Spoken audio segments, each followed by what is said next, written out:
നമസ്കാരം. കർമ്മ ന്യൂസിലേക്ക് സ്വാഗതം. മദ്യനയ കേസിൽ ED അറസ്റ്റ് ചെയ്ത് ജയിലിലായിരുന്ന ഡൽഹി മുഖ്യമന്ത്രി അരവിന്ദ് കെജ്രിവാളിന് ഇടക്കാല ആശ്വാസമായി ഒരു ഇടക്കാല ജാമ്യം ലഭിച്ചിരിക്കുകയാണ്. പക്ഷേ ആ ജാമ്യം ലഭിച്ചപ്പോഴും കർശനമായിട്ടുള്ള നിബന്ധനയോടെ ഉപാധികളോടെ മാത്രമാണ് അദ്ദേഹത്തിന് ജാമ്യം ലഭിച്ചിരിക്കുന്നത്. ഒരു രാഷ്ട്രീയ നേതാവെന്ന നിലയിൽ ഇപ്പോൾ തെരഞ്ഞെടുപ്പ് കാലമാണ്, അതിനാൽ തെരഞ്ഞെടുപ്പ് പ്രവർത്തനത്തിന് വേണ്ടിയിട്ട് പോകാൻ വേണ്ടിയിട്ടാണ് ജാമ്യം കൊടുത്തിരിക്കുന്നത് എന്ന് പ്രത്യേകം കോടതി പറഞ്ഞിട്ടുണ്ട്.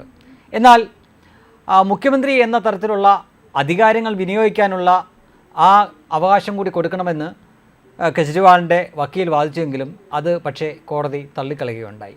അതിനുവേണ്ടി വീണ്ടും അവർ ആവർത്തിച്ച് വാദിച്ചപ്പോൾ എങ്കിൽ പിന്നെ ജാമ്യത്തിന് വേണ്ടി ഞങ്ങൾ ഒന്നുകൂടി ചിന്തിക്കേണ്ടിയിരിക്കുന്നു എന്ന് പറഞ്ഞപ്പോൾ എങ്കിൽ ജാമ്യം ഉള്ളതാവട്ടെ എന്ന തരത്തിൽ അവർ ഒതുങ്ങുകയാണ് ചെയ്തത്.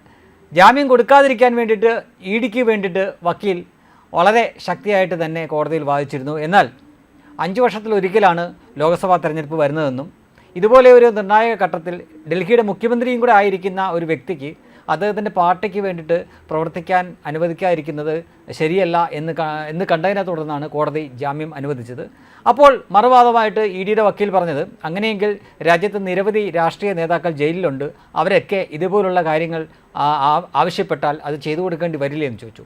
ഇവിടെ കുറച്ച് വ്യത്യാസമുണ്ടെന്നും ഇതെന്നാൽ മറ്റൊരു തരത്തിലുള്ള കേസാണെന്നും അരവിന്ദ് കെജ്രിവാൾ ഒരു സ്ഥിരം കുറ്റവാളിയൊന്നുമല്ല, ഇതുപോലെ ഒരു പ്രത്യേക കേസിൽ അകപ്പെട്ട് ഇപ്പോൾ വിചാരണയിലിരിക്കുന്ന ആളാണ്, എങ്കിലും ഇതുപോലെ 5 വർഷത്തിലൊരിക്കൽ മാത്രം നടക്കുന്ന ഒരു ലോക്സഭാ തെരഞ്ഞെടുപ്പിൽ അദ്ദേഹത്തിൻ്റെ പാർട്ടിയെ നയിക്കാൻ അദ്ദേഹത്തിനെ വിടുന്നതായിരിക്കും നല്ലത് എന്ന് കണക്കാക്കിയിട്ടാണ് അടുത്ത ജൂൺ 1 തീയതി വരെ അദ്ദേഹത്തിന് ഇടക്കാല ജാമ്യം അനുവദിച്ചിരിക്കുന്നത്. പക്ഷേ അപ്പോഴും പ്രത്യേകം ശ്രദ്ധിക്കേണ്ട കാര്യം, അദ്ദേഹത്തിൻ്റെ മുഖ്യമന്ത്രി ഓഫീസിലോ അല്ലെങ്കിൽ മറ്റു ഫയലുകളിലോ മുഖ്യമന്ത്രി എന്ന അധികാരം ഉപയോഗിച്ചുകൊണ്ട് എന്തെങ്കിലും ചെയ്യാനോ ഉത്തരവിടാനോ ഒന്നും അദ്ദേഹത്തിന് പറ്റില്ല എന്ന് ഓർക്കുക.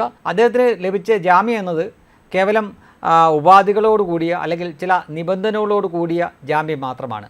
ജാമ്യം എടുത്ത് പുറത്തിറങ്ങി അദ്ദേഹത്തിന് ഒരു ഇരവാദമൊക്കെ പറഞ്ഞുകൊണ്ട് അല്ലെങ്കിൽ ഒരു സഹതാപ തരംഗത്തിൻ്റെ പിൻപറ്റി അദ്ദേഹത്തിന് ചില പ്രകടനങ്ങളൊക്കെ നടത്താം എന്നതിനപ്പുറം അദ്ദേഹത്തിൻ്റെ മുഖ്യമന്ത്രി എന്ന പദവി ഉപയോഗിക്കാനോ അല്ലെങ്കിൽ മറ്റെന്തെങ്കിലും തെളിവുകൾ തേച്ചു മായ്ച്ച് കളയാനൊന്നും സാധ്യമല്ല എന്നുകൂടി കോടതി വിധിയിൽ നിന്ന് നമുക്ക് മനസ്സിലാക്കാൻ പറ്റും. ഇനി കെജ്രിവാൾ എന്ന വ്യക്തിയെപ്പറ്റി പറയുമ്പോൾ നമുക്ക് എല്ലാവർക്കും അറിയാവുന്ന പോലെ തന്നെ അണ്ണാ ഹസാര എന്ന മഹത് വ്യക്തിയുടെ അധ്വാനത്തിൻ്റെ ഫലം കൊയ്ത ആളാണ് യഥാർത്ഥത്തിൽ അരവിന്ദ് കെജ്രിവാൾ. ആ സമയത്ത് കെജ്രിവാളിൻ്റെ കൂടെ ഒരുപറ്റം ഊർജ്ജസ്വലരായിട്ടുള്ള നേതാക്കൾ കൂടിയുണ്ടായിരുന്നു, ജനങ്ങൾക്ക് വിശ്വാസമുള്ള കുറച്ച് നേതാക്കൾ കൂടിയുണ്ടായിരുന്നു. ഒരു പ്രശാന്ത് ഭൂഷൺ എന്നൊരു വക്കീലടക്കം, സുപ്രീം കോടതിയിലെ മുതിർന്ന വക്കീലടക്കം, അതേപോലെ തന്നെ കുമാർ വിശ്വാസ് എന്ന മറ്റൊരു നേതാവ്, അങ്ങനെ നിരവധി പേരുകേട്ട ആളുകൾ അദ്ദേഹത്തിൻ്റെ കൂടെ ഉണ്ടായിരുന്നു. പക്ഷേ ഓരോ കാലത്തും അദ്ദേഹത്തിലേക്ക് മാത്രമായി അധികാരം കേന്ദ്രീകരിക്കാൻ വേണ്ടിയിട്ട് ഇവരെയൊക്കെ വെറുപ്പിക്കുകയോ അല്ലെങ്കിൽ ചിലരെയൊക്കെ തൻ്റെ ടീമിൽ നിന്ന് തന്നെ അകറ്റുകയോ ചെയ്തു. ഏറ്റവും ഒടുവിൽ അദ്ദേഹത്തിൻ്റെ മറ്റൊരു വിശ്വസ്തം കൂടി ജയിലിൽ പോയതിനു ശേഷം ഏതാണ്ട് ഒറ്റയ്ക്കായിരുന്നു അരവിന്ദ് കെജ്രിവാൾ. അപ്പോഴാണ് ഈ മദ്യനയ കേസ് വരികയും അദ്ദേഹം അകത്താവുകയും ചെയ്തത്. അപ്പോഴാണ് യഥാർത്ഥത്തിൽ അദ്ദേഹത്തിൻ്റെ ശരിക്കുള്ള പ്രതിസന്ധി എന്താണ് എന്ന് അദ്ദേഹത്തിന് വ്യക്തമായത്.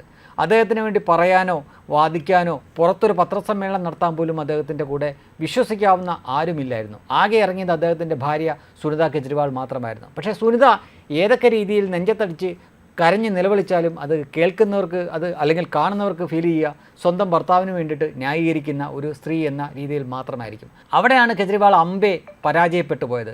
കെജ്രിവാൾ ജയിലിലായ സമയത്ത് അദ്ദേഹത്തിന് വേണ്ടി പത്രസമ്മേളനം നടത്താനോ അല്ലെങ്കിൽ ജനങ്ങളുടെ മുന്നിൽ വിശദീകരിക്കാനോ പ്രതിരോധിക്കാനോ ഒന്നും ജനങ്ങൾക്ക് വിശ്വാസമുള്ള നേതാക്കളൊന്നും അദ്ദേഹത്തിൻ്റെ കൂടെ ഇല്ലായിരുന്നു. ഉണ്ടായിരുന്നവരൊക്കെ അദ്ദേഹം പല തവണയായിട്ട് അകറ്റിയിരുന്നു. ഇവിടെ പിണറായി വിജയനെ നോക്കുക. പിണറായി വിജയൻ്റെ നേരെ വലിയ ആരോപണങ്ങൾ വരുമ്പോൾ അല്ലെങ്കിൽ അദ്ദേഹം പ്രതിരോധത്തിലാവുമ്പോൾ നാനാ വഴിയിൽ നിന്നും അദ്ദേഹത്തിൻ്റെ പാർട്ടിയിലുള്ള ആളുകൾ പ്രതിരോധിക്കാൻ വേണ്ടി ചാടി ഇറങ്ങുന്നത് കാണാം.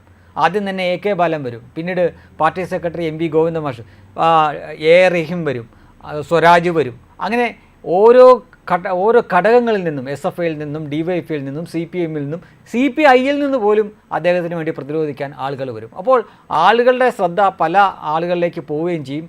അവരിൽ പലർക്കും ചില മേഖലയിലെങ്കിലും അല്ലെങ്കിൽ ചില ആളുകളുടെ ഇടയിലെങ്കിലും വിശ്വാസമുള്ളവരുമായിരിക്കും. അതിനാൽ തന്നെ ഈ പിണറായി വിജയനോ അല്ലെങ്കിൽ അദ്ദേഹത്തിൻ്റെ കുടുംബമൊക്കെ വലിയ പ്രതിരോധത്തിലാകുമ്പോൾ അദ്ദേഹത്തിനെ രക്ഷിക്കാനും പ്രതിരോധിക്കാനും വേണ്ടിയിട്ട് അദ്ദേഹത്തിൻ്റെ പാർട്ടി സംവിധാനവും ഇതുപോലുള്ള വ്യക്തികളുമൊക്കെ ഉണ്ട്. ഇവിടെയാണ് കെജ്രിവാൾ എന്ന വ്യക്തി അമ്പേ പരാജയപ്പെട്ടു പോയത്.